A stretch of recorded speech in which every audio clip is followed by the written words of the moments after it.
അതായത് ഇപ്പോൾ ബംഗ്ലാദേശിൽ ഇലക്ഷന് ശേഷം പുതിയ ഭരണകൂടം വന്നിരിക്കുകയാണ്. ഇന്ത്യയും വലിയ സന്തോഷത്തിലാണ്. ബംഗ്ലാദേശും ഇന്ത്യയുമായിട്ടുണ്ടായിരുന്ന വലിയ തരത്തിലുള്ള ടെഗ് ഓവർ അവസാനിച്ചതായിട്ടുള്ള ഒരു വിവരങ്ങളാണ് പുറത്തു വരുന്നത്. ബംഗ്ലാദേശുമായി സഹകരിച്ച് മുന്നോട്ട് പോകാനുള്ള ഇന്ത്യയുടെ തീരുമാനവും അറിയിച്ചിട്ടുണ്ട്. ഇന്ത്യയിൽ നിന്ന് വിദേശകാര്യമന്ത്രിയായിരിക്കും തോന്നുന്നു അവിടെ ചെല്ലുന്നത്. എന്താണ് പുതിയ സംഭവവികാസങ്ങൾ? ഇന്ത്യക്ക് അത് ഗുണമാണോ ദോഷമാണോ ശരിക്കും? ഇപ്പോൾ നിലവിലുള്ള, അതായത് മുഹമ്മദ് യൂനസിന്റെ നേതൃത്വത്തിലുള്ള ഒരു ഭരണ സംവിധാനത്തെക്കാൾ എന്തുകൊണ്ടും മികച്ചതായിരിക്കും ബംഗ്ലാദേശ് നാഷണലിസ്റ്റ് പാർട്ടിയുടെ നേതൃത്വത്തിലുള്ള പുതിയ ഭരണകൂടമെന്നാണ് കരുതാൻ ന്യായം. പക്ഷേ എന്ന് വെച്ചിട്ട് കാര്യങ്ങൾ ഒറ്റയടിക്ക് ഇന്ത്യക്ക് അനുകൂലമായിട്ട് മാറി എന്നൊന്നും നമ്മൾ കരുതണ്ട. കാരണം ഈ ബംഗ്ലാദേശ് നാഷണലിസ്റ്റ് പാർട്ടി പഴയ കാലത്ത് അത്ര ഇന്ത്യ അനുകൂല നിലപാട് സ്വീകരിച്ചിരുന്ന ഒരു രാഷ്ട്രീയ പ്രസ്ഥാനമല്ല. പക്ഷെ അതേസമയം നമ്മള് മലയാളത്തിലൊരു ചൊല്ലുണ്ട്, പാമ്പും പഴയതാ നല്ലതെന്ന്. അപ്പോ ഈ അറിയാവുന്ന ഒരു കൂട്ടരാണിവര്. ഈ കഴിഞ്ഞ മുഹമ്മദ് യൂനസിന്റെ നേതൃത്വത്തിലുള്ള ഒരു ഭരണ സംവിധാനത്തില് ജമാഅത്തെ ഇസ്ലാമി, പിന്നെ അവിടുത്തെ സ്റ്റുഡന്റ് പാർട്ടി, നാഷണൽ സിറ്റിസൺ പുതിയ ഒരു പാർട്ടി, പിന്നെ ഇൻകുലാബ് മോഞ്ചോ എന്നൊക്കെ പറയുന്ന ചെറിയ പാർട്ടികൾ, ഇങ്ങനെ ഒരു കൂട്ടം ഒരു ആയിരുന്നു അവിടെ ഭരിച്ചുകൊണ്ടിരുന്നത്. അതില് ഒരു രാഷ്ട്രീയ പ്രസ്ഥാനവുമായിട്ടും ഇന്ത്യക്ക് യാതൊരു ബന്ധവുമില്ല. അപ്പോൾ അവരുമായിട്ട് ഒരു രീതിയിലും നമുക്ക് കമ്മ്യൂണിക്കേഷനും ഇല്ലായിരുന്നു. പക്ഷെ BNP അങ്ങനെയല്ല. BNP നേതൃത്വത്തിലെ പല തലങ്ങളിലുള്ള വ്യക്തികളുമായിട്ട് മുൻകാലത്തിൽ തന്നെ ഇന്ത്യ കമ്മ്യൂണിക്കേറ്റ് ചെയ്തിട്ടുണ്ട്. സ്വാഭാവികമായിട്ടും അത് കാരണം അതൊരു പ്രോപ്പർ രാഷ്ട്രീയ പ്രസ്ഥാനമാണ്. ആ ഒരു രാഷ്ട്രീയ പാർട്ടി അതിന്റെ തലപ്പത്തിരുന്നതിന് മുൻപ് ബീഗം ഖാലിദ സിയ എന്ന നേതാവാണ്. അവർ ബംഗ്ലാദേശിന്റെ 2 തവണ ബംഗ്ലാദേശിന്റെ പ്രധാനമന്ത്രിയായിരുന്നു. അവരുടെ മകനാണ് താരിഖ് റഹ്മാൻ, ക്ഷമിക്കണം, അൻവർ അല്ല, റഹ്മാൻ. പക്ഷെ താരിഖ് റഹ്മാന്റെ മുൻകാല ചരിത്രം അത്ര നല്ല ചരിത്രവുമല്ല. താരിഖ് റഹ്മാനെ 2008 കാലഘട്ടത്തിൽ അവിടുത്തെ അന്നത്തെ ഭരണകൂടം അറസ്റ്റ് ചെയ്തു. അന്ന് ഷെയ്ഖ് ഹസീന അല്ലായിരുന്നു പ്രധാനമന്ത്രി. അന്ന് പിന്തുണയോടുകൂടി ഭരണത്തിലിരുന്ന ഒരു താൽക്കാലിക ഭരണകൂടം. ആ താൽക്കാലിക ഭരണകൂടം അഴിമതിയുടെയും സ്വജനപക്ഷപാതത്തിന്റെയും പേരിൽ താരിഖ് റഹ്മാനെ അറസ്റ്റ് ചെയ്ത് ജയിലിൽ അടച്ചു. ഏതാണ്ട് 1 കൊല്ലത്തോളം 2008-2009 കാലഘട്ടത്തിൽ അദ്ദേഹം എനിക്ക് തോന്നുന്നു 8 മാസത്തിലധികം ജയിലിലായിരുന്നു. കൃത്യമായിട്ട് മാസം ഞാൻ ഓർക്കുന്നില്ല, എന്തായാലും 8 മാസത്തിൽ കുറവല്ലായിരുന്നു. ആ കാലഘട്ടത്തിൽ അദ്ദേഹത്തിനെ ജയിലിൽ നിന്ന് മോചിപ്പിച്ചത് ഇനി രാഷ്ട്രീയത്തിൽ ഇടപെടില്ല, താൻ ഈ രാജ്യത്ത് നിൽക്കില്ല എന്ന് പറഞ്ഞിട്ട് അങ്ങനെ അദ്ദേഹം അവിടെ നിന്ന് ഇംഗ്ലണ്ടിലേക്ക് പോയി. പക്ഷെ പിന്നീട് കുറച്ചു കാലത്തിന് ശേഷം വീണ്ടും അദ്ദേഹം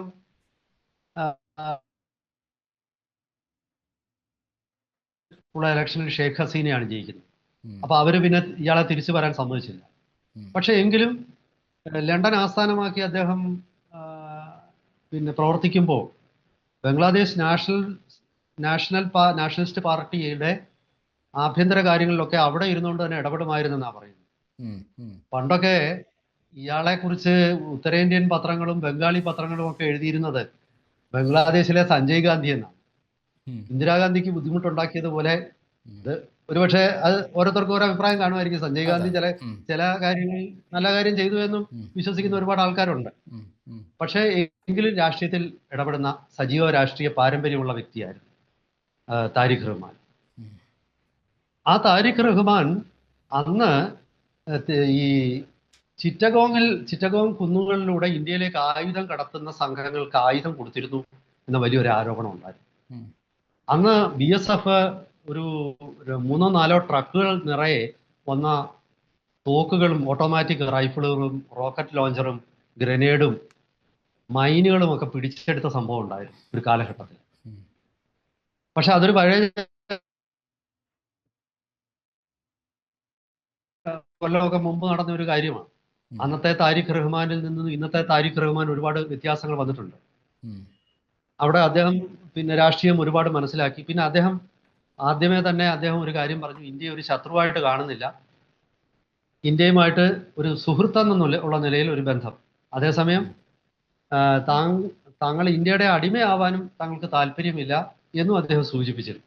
ഉം. ഇങ്ങനെ രണ്ട് കാര്യങ്ങൾ അദ്ദേഹം പറഞ്ഞിരുന്നു. അപ്പോൾ ഒരുപക്ഷെ കൂടുതൽ പക്വതയാർന്ന ഒരു വ്യക്തിയായിട്ടായിരിക്കും ചെറുപ്പകാലത്തിൽ ഉണ്ടായിട്ടുള്ള അദ്ദേഹത്തിന്റെ ചില കേസുകളിലൊക്കെ ചെന്ന് വിട്ടെങ്കിലും 60 വയസ്സുണ്ട് ഇപ്പോഴും. ഈ 60 വയസ്സുള്ള താരിഖ് റഹ്മാൻ അനുഭവം കൊണ്ടും അതുപോലെ തന്നെ അറിവ് കൊണ്ടും ഒരുപാട് പക്വത നേടിയിട്ടാണ് തിരിച്ചു വരുന്നതെന്ന് നമുക്ക് വേണമെങ്കിൽ കരുതാം. ഉം. നിലവിലുള്ള ബംഗ്ലാദേശിലെ ഒരു പ്രക്ഷുബ്ധാവസ്ഥയെ മറികടക്കാൻ, മാറ്റാൻ തീർച്ചയായിട്ടും അദ്ദേഹത്തിന് ഒരു സുപ്രധാന റോൾ ഉണ്ടെന്ന് തന്നെയാണ് ഞാൻ കരുതുന്നത്. ഉം. കാര്യം, ഇദ്ദേഹത്തിന് ഒരു പൊളിറ്റിക്കൽ പാർട്ടി ലീഡ് ചെയ്ത് പരിചയം. ഉം. ഈ കഴിഞ്ഞ അട്ടിമറി കാലഘട്ടത്തിൽ ഉണ്ടായ അധികാരത്തെ പാർട്ടിയിൽ പ്രവർത്തിച്ച് രാഷ്ട്രീയ പാർട്ടിയുടെ നയപരിപാടികൾ കൊണ്ടുവന്ന് ആ നയപരിപാടികൾ നടപ്പാക്കാൻ ഒരു സംവിധാനം കൊണ്ടുവന്ന് ഉദ്യോഗസ്ഥരുമായിട്ട് ചില കാര്യങ്ങളിൽ എതിർത്തും ചില കാര്യങ്ങളിൽ യോജിച്ചുമൊക്കെ നിൽക്കുന്ന, അത് നമുക്കറിയാമല്ലോ, ഏതൊരു രാഷ്ട്രീയ പ്രസ്ഥാനവും പ്രതിപക്ഷത്തിരിക്കുമ്പം ചെയ്യുന്നതൊന്നും അവർക്ക് ഭരണകക്ഷിയായാൽ അവർക്ക് പറ്റില്ല. അപ്പോൾ ഇത്തരം കാര്യങ്ങളൊക്കെ വഴക്കത്തോടു കൂടി ചെയ്യാനുള്ള ഒരു ശേഷി ഒരുപക്ഷെ താരിഖ് റഹ്മാൻ ഇപ്പോൾ ഉണ്ടായേക്കാം. അതങ്ങനെ നമുക്ക് പ്രതീക്ഷിക്കാം. ഇന്ത്യയുടെ കാര്യത്തിലാണെങ്കിൽ അദ്ദേഹത്തിന്റെ ഈ അധികാരം ഏറ്റെടുക്കൽ സത്യപ്രതിജ്ഞാ ചടങ്ങിലേക്ക് ഇന്ത്യക്ക് ക്ഷണക്കത്ത് അയച്ചിട്ടുണ്ട്. ഇന്ത്യയെ പ്രതിനിധാനം ചെയ്ത് ഞാൻ ലോക്സഭാ സ്പീക്കർ ഓം ബിർള ആയിരിക്കും പങ്കെടുക്കുക എന്ന സൂചനയാണ്. അതെ, വിദേശകാര്യമന്ത്രിയല്ല. ഓം ബിർള ആയിരിക്കും. പിന്നെ മറ്റേതെങ്കിലും ഒരു മന്ത്രിയും കൂടെ കാണാനുള്ള സാധ്യതയുണ്ട്. ഒരാളും കൂടെ ഉണ്ടാവും. ആരാണെന്നോ വ്യക്തമല്ല. അങ്ങനെ ഒരു സൂചനയാണ് നമ്മൾ മാധ്യമങ്ങളിൽ നമുക്ക് കിട്ടുന്നത്. എന്തായാലും ഇന്ത്യയും ഒരു പോസിറ്റീവായ സമീപനമാണ് താരിഖ് റഹ്മാന്റെ കാര്യത്തിൽ സ്വീകരിച്ചിരിക്കുന്നത്. കാരണം ആദ്യം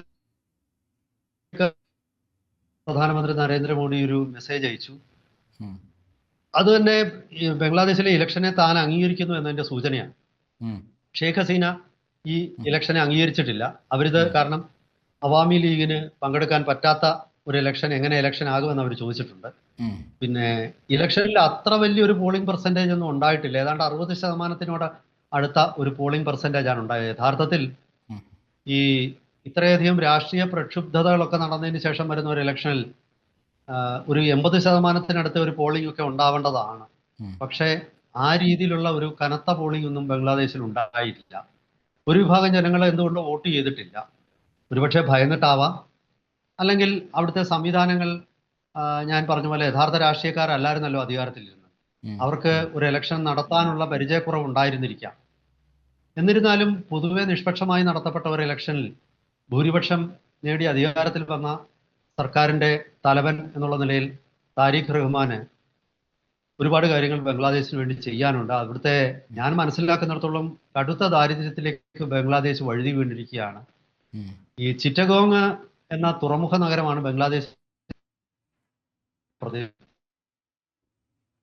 തന്നെ വലിയ ദാരിദ്ര്യമാണെന്നാണ് ആ പ്രദേശത്തു നിന്നുള്ള, ഞാൻ വിദേശത്ത് ജോലി ചെയ്യുന്ന കാലത്ത് അവിടെ നിന്നുള്ള ചില പത്രക്കാര് ആയിട്ട് എനിക്ക് പരിചയമുണ്ടായിരുന്നു. ഞാൻ ഒരു വ്യക്തിയുമായിട്ട് ഞാൻ സംസാരിച്ചപ്പോൾ കടുത്ത ദാരിദ്ര്യത്തിലാണ്. കാരണം ഗാർമെന്റ് ഫാക്ടറികളൊക്കെ തന്നെ പലതും നിശ്ചലമായിരിക്കുകയാണ്.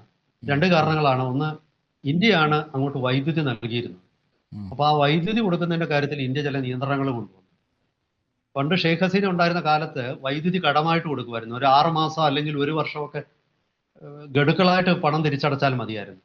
ഇപ്പോൾ ആ സംവിധാനം ഇന്ത്യ നിർത്തി. അദാനിയാണ് മെയിൻ സപ്ലയർ.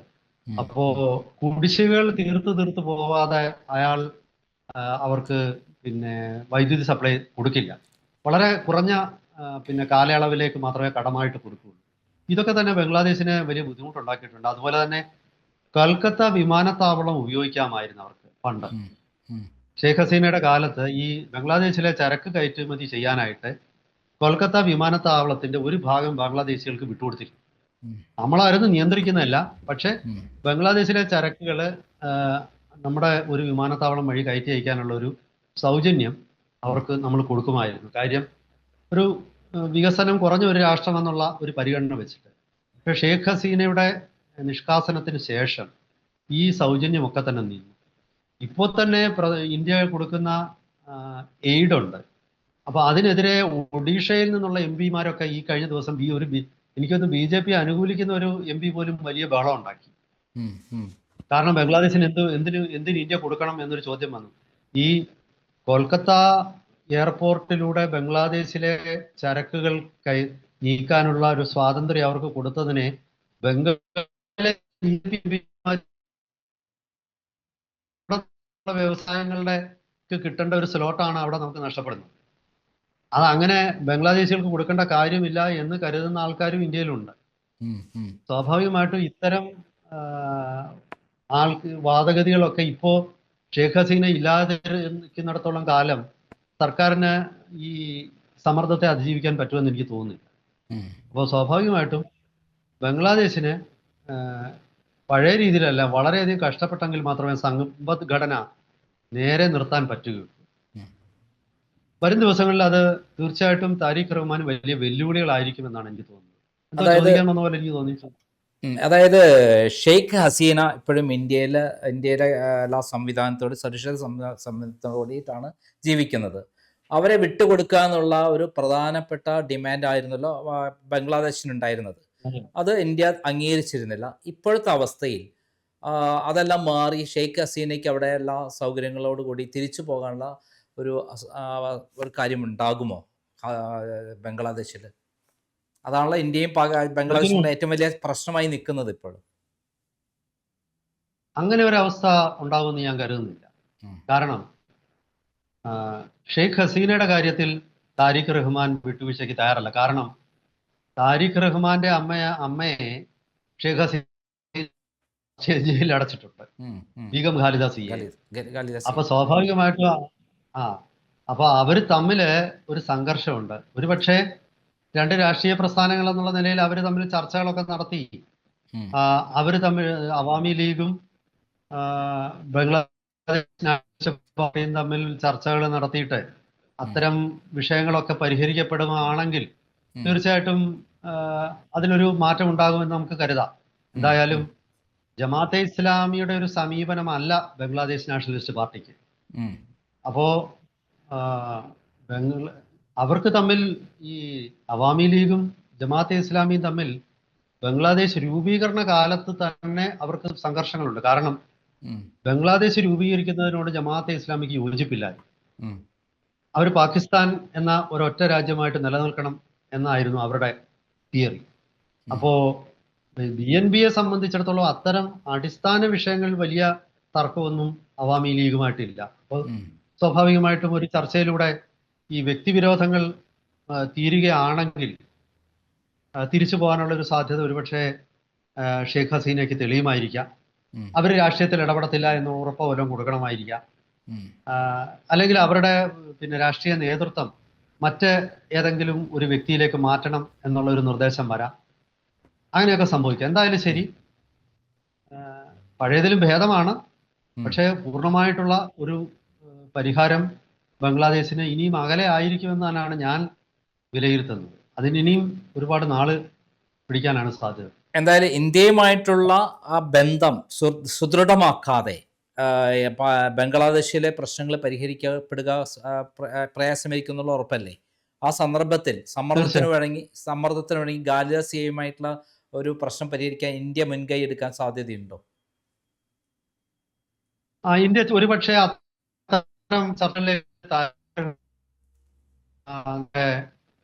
ഷെയ്ഖ് ഹസീനയും തമ്മിലുള്ള അഭിപ്രായ വ്യത്യാസങ്ങൾ പരിഹരിക്കാൻ ചില ഇടനിലക്കാരിലൂടെ ഇന്ത്യ ഒരുപക്ഷെ ശ്രമിച്ചേക്കാം. അതിനുള്ള സാധ്യത ഞാൻ തള്ളിക്കളയുന്നില്ല. പ്രത്യേകിച്ച് ബംഗാളിലെ രാഷ്ട്രീയം ഒരുപക്ഷെ BJPയുമായിട്ട് ശത്രുതയിലൊക്കെ ആണെങ്കിലും മമതാ ബാനർജി തന്നെ നാളെ അത്തരം ഒരു റോൾ ഏറ്റെടുത്ത് ഉടനൊന്നുമില്ല. കാരണം മമതയ്ക്ക് രാഷ്ട്രീയത്തിലൊന്നും ഒരു റീബ്രാൻഡിങ് നടത്തണമെന്ന് തോന്നിയാൽ അവർക്ക് അങ്ങനെ ഒരു റോള് അവർ ഏറ്റെടുത്ത് ഇപ്പം മമതയുടെ നേതൃത്വത്തിൽ ഒരു ചർച്ച നടക്കുന്നു. താരിഖ് റഹ്മാനും നമ്മുടെ ഷെയ്ഖ് ഹസീനയും അതിൽ പങ്കെടുക്കുന്നു. അല്ലെങ്കിൽ BJPയുടെ നേതാവായ സുവേന്ദു അധികാരി അങ്ങനെ ഒരു നീക്കം നടത്തിയാൽ അപ്പൊ സ്വാഭാവികമായിട്ടും അങ്ങനെയൊക്കെയുള്ള ഒരു ചാൻസ് ഞാൻ തള്ളിക്കളയുന്നില്ല. കാരണം ബംഗാളിലെ രാഷ്ട്രീയക്കാർക്ക് ബംഗ്ലാദേശിലും വേരുകളുള്ളവരാണ്. അവർക്ക് സ്വാഭാവികമായിട്ടും ചില ഇന്ത്യ പാകിസ്ഥാൻ ബന്ധം പോലെ അത്ര മോശമല്ല ഇന്ത്യ ബംഗ്ലാദേശ് ബന്ധം ഇപ്പോഴും. ഉം. സ്വാഭാവികമായിട്ടും അതിനുള്ള ഒരു സാധ്യത അവിടെ കിടപ്പുണ്ട്. ബംഗാളിൽ നിന്നുള്ള ഏതെങ്കിലും ഒരു രാഷ്ട്രീയ നേതാവ് അത്തരം ഒരു ഇടനിലക്കാരന്റെ റോള് സ്വീകരിക്കുകയാണെങ്കിൽ ഞാൻ അത്ഭുതപ്പെടില്ല. അതാണ് എനിക്ക് പറയാനുള്ളത്. എന്തായാലും പഴയ നിലയേക്കാൾ ഇപ്പോൾ ഈ ബംഗ്ലാദേശും ഇന്ത്യയും തമ്മിലുള്ള ഒരു ബന്ധം അത്രയും ശത്രുതയിൽ നിന്ന് മാറിയിട്ടുണ്ട്. ഒരു പരസ്പരം ഈ പ്രശ്നങ്ങളൊക്കെ പരിഹരിക്കുകയാണെങ്കിൽ വീണ്ടും പഴയ ബന്ധത്തിലേക്ക് പോകാം എന്ന് നമുക്ക് അനുമാനിക്കാം അല്ലേ? തീർച്ചയായിട്ടും തീർച്ചയായിട്ടും നമുക്കൊരു സൗഹൃദത്തിലേക്ക് വീണ്ടും തിരിച്ചുപോക്ക് നമുക്ക് പ്രതീക്ഷിക്കാവുന്നതാണ്. അത് അങ്ങനെ തള്ളിക്കളയേണ്ട കാര്യമില്ല. ഓക്കെ ഇരു രാജ്യങ്ങൾക്കും പരസ്പരം ആവശ്യം ഉണ്ടാകും. Okay okay thank you.